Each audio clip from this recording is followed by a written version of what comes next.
Chasing Quicksilver by Shannon Douglas. Copyright 2020. Chapter 10. The Lord of the Crossroads. We began this story, if you recall, at the crossroads of Main Street and Broadway, embarking on a vision quest after I met my friend George, a traditional Nishka carver, painter, and storyteller. It began in a way that felt supernatural and fateful, and the journey I traveled with George and my fellow warriors was an extraordinary one that took me into the orbits of cult leaders, culture makers, and wise elders. I was a suburban white boy, and my invocation put me onto a path for a period of my life which is called the Red Road. I walked this road as a white man, with a red man, a black man, and a yellow man. We were members of the four nations assembled from the four directions together at a crossroads in the process of remembering. This crossroads is a universal symbol for human beings, but none are so superficial and pedestrian as Main Street and Broadway. The crossroads outside of town was a place where many ancient cultures buried their criminals and suicide victims, or where they hung bandits from trees.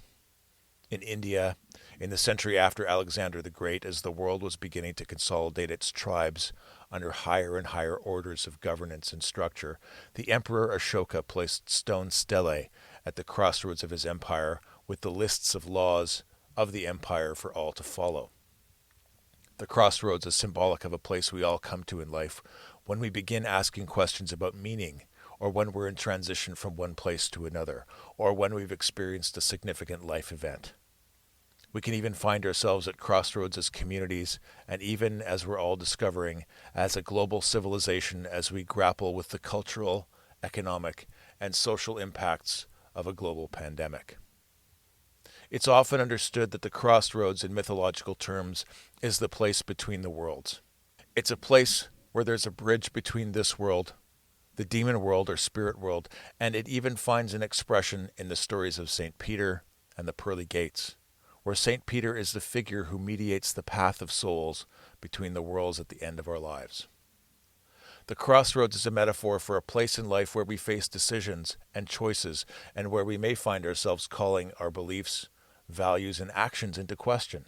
It's a place where life is destabilized and where we're suddenly faced with uncertainty about which direction to take or how to respond. There may be several clear choices in front of us, or there may be ambiguous ones, and while we're facing those choices, we're in limbo, or perhaps we're in a maze without a map. Within the old American Delta blues legends, there's a story of a musician named Robert Johnson who's said to have made a pact with the devil at the crossroads. He traded his soul for musical talents and an immortal place in music history. But as all legends like this tell us, the devil deceives Johnson, and he dies young, at the age of 27.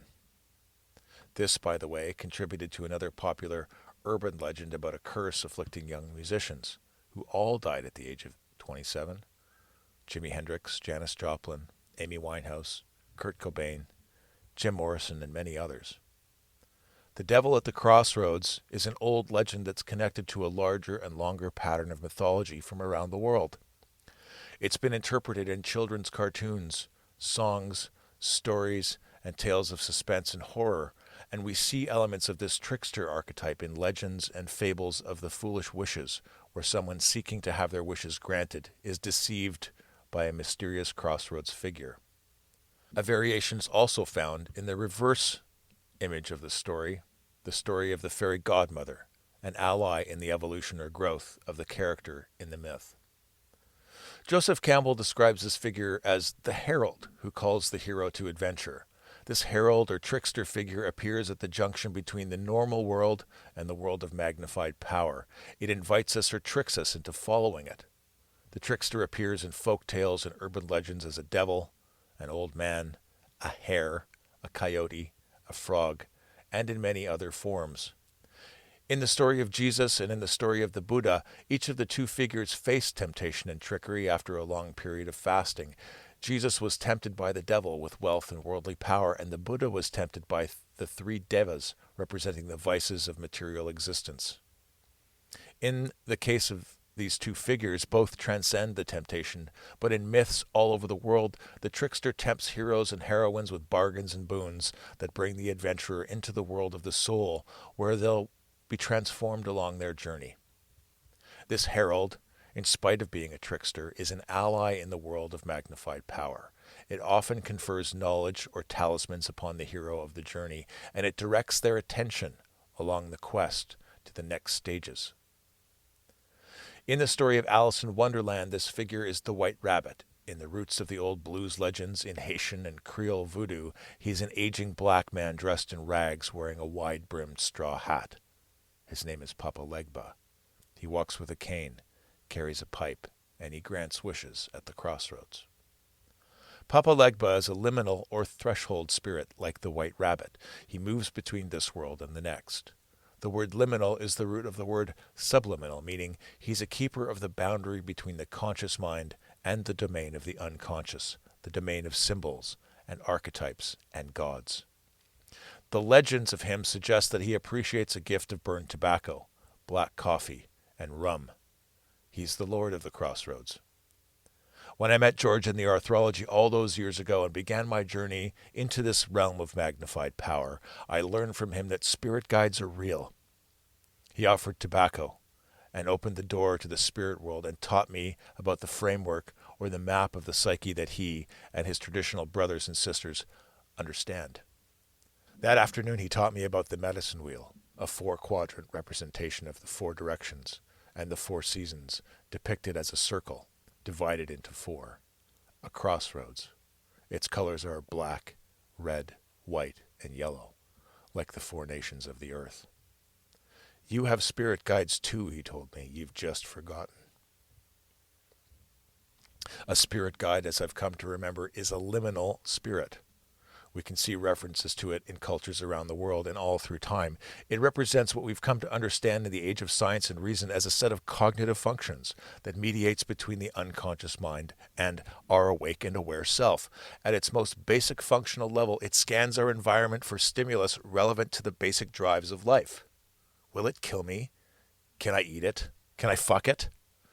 At its most sophisticated levels, it scans our sensory fields for salience, for things that are relevant to us. This is the part of us that points out meaningful coincidence to us and drives us towards and points out to us the kinds of seemingly incredible synchronicities that Carl Jung observed in his work. In modern cognitive science, we call this the task switching or attentional switching or orienting mechanism within the brain. It seems to be a combined function of the limbic system, including the amygdala, and the reticular formation system, which acts like an air traffic controller for our conscious attention. As we've learned, our attention can be directed to externalities, to objects in our environments around us, like a twig snapping in the forest near us, or to the sound of our name being mentioned at a cocktail party 20 feet away. It can also be directed to internal objects like memories and creative ideas that have salience for us in some capacity. What that means is that our attention is mediated between the material world and the psychic world by these parts of our brains, and we've known about it and told stories about it for as long as 6,000 years. It may be as fundamental and primal to us as the archetypes of mother and father, the most widely observable motifs in mythology and storytelling. The Egyptian god Thoth was the inventor of language, writing, and symbol. He was also believed to be the scribe of the gods, being the master of the laws, both divine and human. He played a role in the soul's journey to the afterlife, recording the results of the weight of the soul against the weight of an ostrich feather, on scales held by Anubis, the god of the dead, the scales of justice. Thoth was a figure who was the author of all branches of human knowledge. He's said to be the inventor of the calendar and to be the one responsible for astronomical mapping. The Temple of Thoth was in the Egyptian city of Hermopolis, the Greek name of the city where his temple stood, meaning the city of Hermes. Hermes was the inventor of writing and symbol. He was the messenger of the gods and patron of the crossroads. He was also believed to be the soul's guide to the afterlife. He's associated with the Logos, which is the root of the word logic, and which refers to the divine word of creation. The Logos is a framework of reality coming into being. It is divine energy crossing the lineman between the void of existence and the material world. The Logos is the source of an idea that presents itself upon the plane of the psyche before it existed. Hermes is the bringer of thoughts and language and ideas to the tableau of consciousness from the other worlds, the unmanifest worlds, the world of mnemosiny and memory, the world of the muses and creativity, and from the world of the ancestors and the gods themselves. Imagine for a moment a pink hot air balloon with white polka dots soaring overhead. Imagine. Hot air balloon. It's pink. It's flying overhead with white polka dots. Prior to hearing that, where was the balloon? It didn't exist in your mind's eye until you heard that sentence, and then it crossed a lemon or a lineman from your imaginative mind into your conscious mind. Recall and remember for a moment the most interesting wedding or religious ritual you ever attended. Remember for a moment the most interesting wedding or religious ritual you had ever attended. What was interesting about it? Who was there? What were you wearing? Who were you with? Put together an internal picture or an internal experience of that event. How did you feel? Consider now that before reading the last paragraph, the memory of that event was subliminal. It was there, stored somewhere in the structures of mnemosiny, but it wasn't part of your current awareness. All through Hellenistic Greece, there are stone statues erected to Hermes at the crossroads of the empire. They're called Hermae. These statues depict the head of the god Hermes upon a stone column with an erect penis carved on the column. My speculative interpretation of this is that perhaps this is because when we face significant choices and decisions, Hermes becomes aroused within us. Hermes, like Thoth, is a trickster and a god of communication. He's a shapeshifter who sometimes appears as a cherubic child, sometimes as an androgynous youth, and sometimes as an old man with a wide-brimmed straw hat. He's also associated with healing and medicine, and his symbol, the caduceus, and its variants are found in biblical traditions and in Vedic traditions of the East and all over the world. A snake rising on a staff, or a pair of snakes intertwined around a staff with wings. The Romans knew Hermes as Mercury, associated him with the liquid metal used in alchemy, also known as Quicksilver. It would be arrogant to assume that individual humans had a direct relationship with a god who's changed form so many times throughout history, but remained present in so many cultures like Thoth or Hermes or Mercury did. These three, sometimes called thrice great, Hermes, is a god of the collective unconscious. His maxim is, as above, so below. In the world of the gods, we can see them in their full expression. We can see Jupiter, Zeus, as the personification of the explorer mode of being, seeking out new opportunities and to learn new things and to have new experiences. Openness on the Big Five spectrum. The biological drive to expand, explore, grow, and change. In the world of men, in the world below, we can see these channels of energy flowing in very individual ways. We know from the studies in modern psychology that the Big Five model of personality holds that each of us expresses our nature on a spectrum relative to each of the five major archetypes of personality. Our individual degree of trait openness, which corresponds to the classical archetype of Zeus, Jupiter, exists on a spectrum, which is either very open to new experience on one end or very close to new experience on the other. Saturn, or Kronos, which is the archetype of order, corresponds to the spectrum of conscientiousness, and each individual has a level of conscientiousness somewhere on the spectrum. Mars corresponds to the trait of extroversion, which is more aptly seen as drive or aggression or proactivity. And Venus, Aphrodite, corresponds to trait agreeableness. Mercury, however, corresponds in different ways to these four. If Mercury corresponds to the spectrum of neuroticism, this describes the function of the attentional switching mechanism within the individual psyche. This means that an individual who expresses a high degree of trait neuroticism has trouble managing what they pay attention to in their material environment and in how they manage their internal psychic landscape of emotions, thoughts, triggers, and desires. When someone is highly neurotic, the trickster is running the show. In this model of trait neuroticism, the domain of Mercury would include things like emotional regulation, PTSD, ADHD, poor identity formation, and obsessive compulsive behaviors. This is the trickster and the shapeshifter at work. In each of us, in its own way, moderating the limen of consciousness, calling forth objects from the unconscious depths and from the major currents of higher orders of the psyche. At the moment, you're allowing me to guide you in directing your attention to new ideas, to things in your creative imagination and to objects in your mnemonic space, but you also have a part of you that's helping you, your own liminal spirit, which directs your attention to what it perceives as salient to you. In this case, exploring the structure of a memory and pointing out the limen between conscious awareness and unconsciousness is salient to you and to your own spirit guide, because this will help you and your spirit guide have a better relationship. Our spirit guide has access to the memories of every conscious moment in our lives. It has access to creative spaces and energies within our psychic fields to help us create art and technology and to advance our sciences. It's familiar with the fatbergs and demons of our unconscious minds and connected to our better angels and the major currents of consciousness that flow through us. It also has access to our senses and our connection to the physical world and all the millions of bits of sensory data that our bodies experience every second. It processes all that information and triages it for us to point out to us that which it deems important.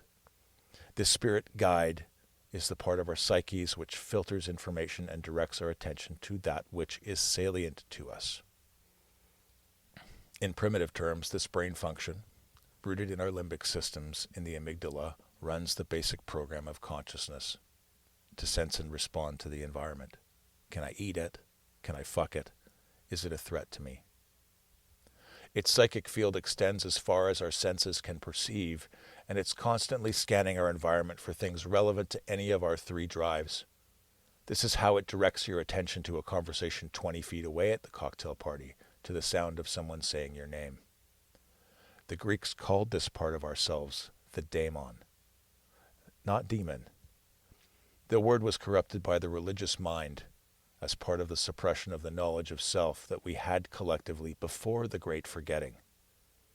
Some people, like new atheist Christopher Hitchens, describe this part of our psyche as our conscience.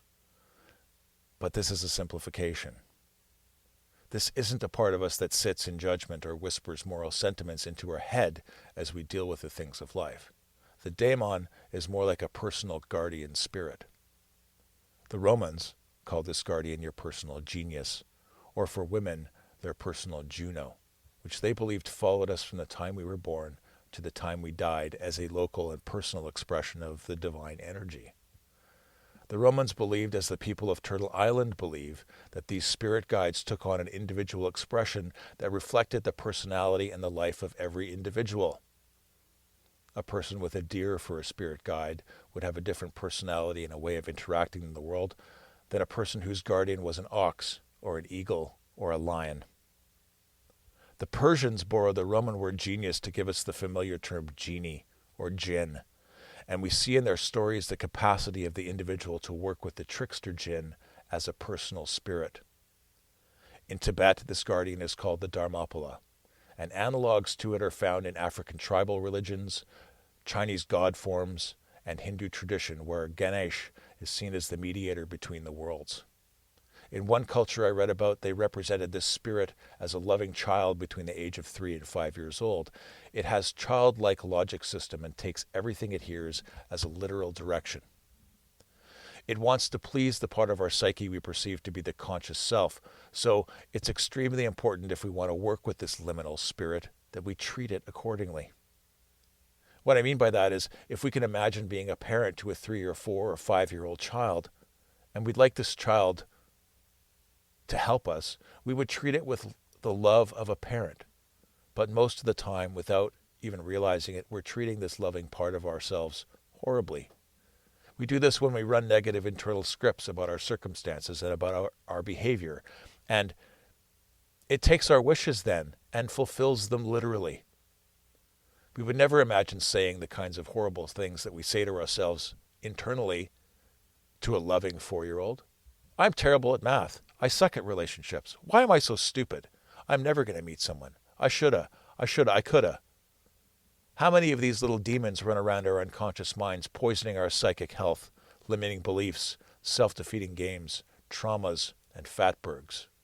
This part of our psyche gets its reputation as a shapeshifter and a trickster because it takes our directions literally. And with the wrong set of coding and programming, this part of ourselves can run dysfunction in our lives. The legends of the genie in the bottle and the countless stories found in folklore of the three wishes is connected to this psychic figure within us. The three wishes stories are always a lesson in ego and communication. Often the hero who finds the lamp and releases the genie learns the hard way by asking for something frivolous like, "Make me a sandwich." That the genie takes the hero quite literally, and so we must be cautious when we start engaging this part of our psyche that we don't end up as white bread full of baloney. Joking aside, we can train this part of ourselves to work with us. The awakened aware self, the I behind the eyes. We can build a relationship with it just like the legends and myths say, by rubbing the lamp the right way and by learning to connect to it and communicate with it about what is salient to us. Our personal genius, however, will take on whatever shape and behave in the same manner towards us as we do to it.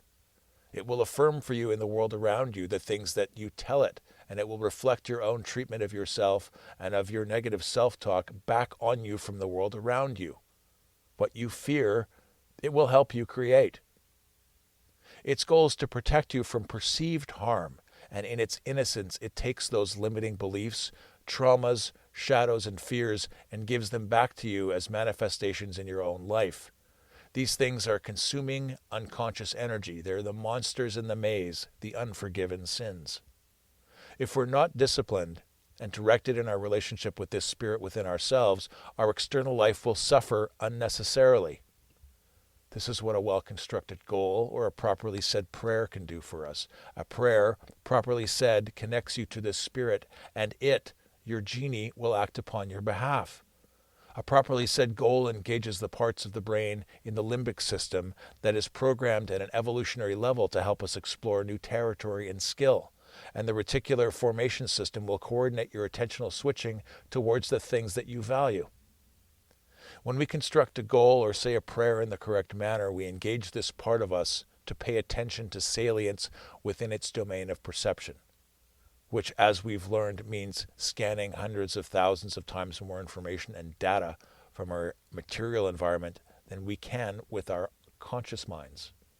It scans the material world around us, and it scans the plane of our psyche, engaging memories and creative aspects of ourselves and the logos of the muses. And like an eager child excited about making us happy, will give us the kinds of information and connections we've asked for. If the prayer is said properly, this happens as if by magic wish from a lamp. Sometimes this kind of manifestation appears to be in the form of synchronous events, chance meetings, and random happenstance, and sometimes it appears in the form of dreams or flashes of insight that pop into our conscious minds with answers to questions we've asked. All of these spirits, Hermes, Tote, Papa Legba, the hare, take us literally, and they want to answer our questions. They're all known as removers of obstacles and finder of lost objects. What can you tell me about a vision quest? I asked George all those years ago. But the real question is one I asked of my own soul, and my guide was listening. Spirit guides are real, he said. You've just forgotten. In retrospect and reflection, I had engaged my spirit guide years before I met George. It happened as I was rebelling against my religious upbringing, asking dumb questions about the nature of art and creativity and God.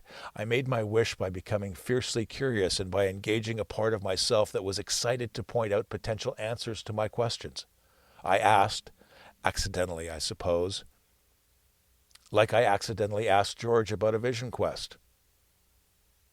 My guide is a truth teller. Along with my curiosities, he drives me to ask another layer of questions. How do you know? According to who is this true?